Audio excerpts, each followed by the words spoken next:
what is the common thread between those events in Germany, in Korea, Algeria, and the United States? What's the common thread? Warfare. Prayer, yes, that's true. But the prayer is in the context of spiritual warfare. That's it exactly. Now, how many of you here are worldly enough to occasionally watch television? Is anyone? Okay, we won't let the pastor see that. He thinks you're all praying every night. How many of you saw the Academy Awards? Did anyone see that? No, you're too busy getting psyched up over Eurovision, I suppose. Well, that was a fascinating thing. I just saw a little flash of it on the next day's news. But of course it was well written up in the press. But during the Academy Award presentation, Will Smith had a brain snap. Comedian Chris Rock was the master of ceremonies on the occasion, and he made some pretty crude jokes about Will's wife. Her name is Jada Pinkett Smith, and he was rather insensitive in his remarks. She has an autoimmune condition called alopecia, which has caused most of her hair to fall out. And so this idiot Chris Rock was making jokes of it.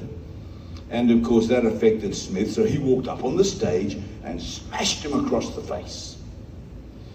Well, a short while later, Smith was somewhat chastened, and he returned to the stage to receive an award of the year's Best Actor.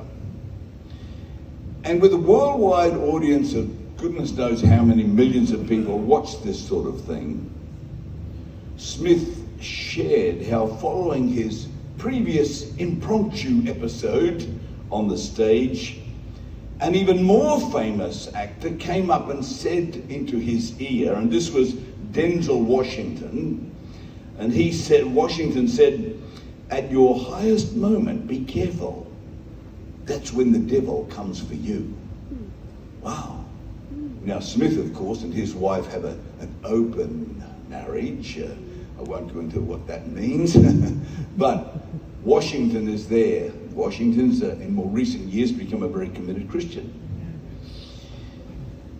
Elsewhere, Washington had previously expressed the view that the temptation towards fame and self-centeredness presents a continuous spiritual battle. And he told a New York journalist that this is what we call spiritual warfare. And as I was reading these reports, I said, it seems to me that this Hollywood actor knows more about matters spiritual than many Christian churches in the West seem to know. Because churches in the West, we even argue over the fact, does Satan or hell even exist? When it comes to matters of discussing Satan, demons, deliverance, hell, there are two common errors that we make. And listen carefully, because you might be making one of them. The first is that we might think, well, the existence of Satan and hell and all that sort of stuff, or demons, that's pretty ancient sort of belief system. If there are demons, they exist out there in those more primitive cultures, like in the jungles of darkest Africa. They couldn't possibly exist in affluent, educated, sophisticated Australia.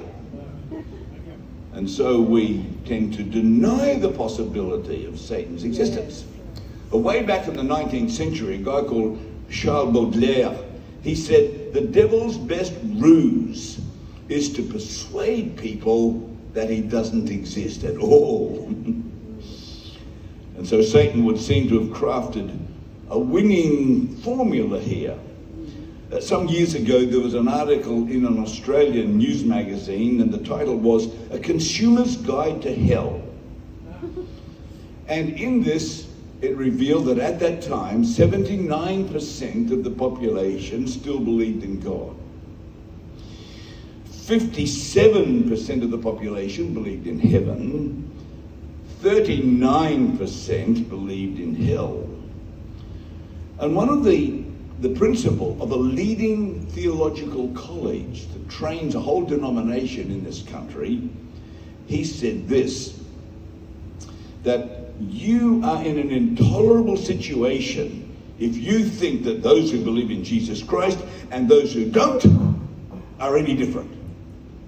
In other words, it doesn't matter what you believe, we're all going to heaven if you believe in heaven. He certainly didn't believe in the opposite view. Well, a decade later, for those of you who can remember back this far, Australia's richest man was whom? Who used to be Australia's richest man? Anyone know that? Kerry Packer? Kerry Packer, yes. Why wasn't he in your church giving his tithe into this church? And Kerry Packer died by that. It meant medically he was declared dead for about 30 minutes or so, and the doctors, with their wonderful work, they were able to revive him. And when Kerry came back to consciousness, he said, well, do you want to know the good news or the bad news? The good news is there is no devil. The bad news is there is no heaven. There's absolutely nothing there. I've died. And there was nothing to see. And I guess with Kerry's statement, there were many people in Australia who would have been greatly relieved at that knowledge that there's no such a thing as Satan or hell or those sort of things. Meanwhile, over in Los Angeles, there was a major article in the Los Angeles Times, and it said this: hell is being frozen out by many preachers who downplay damnation in their sermons. And as a result of the influence of secularism, their Christian theology is being diluted.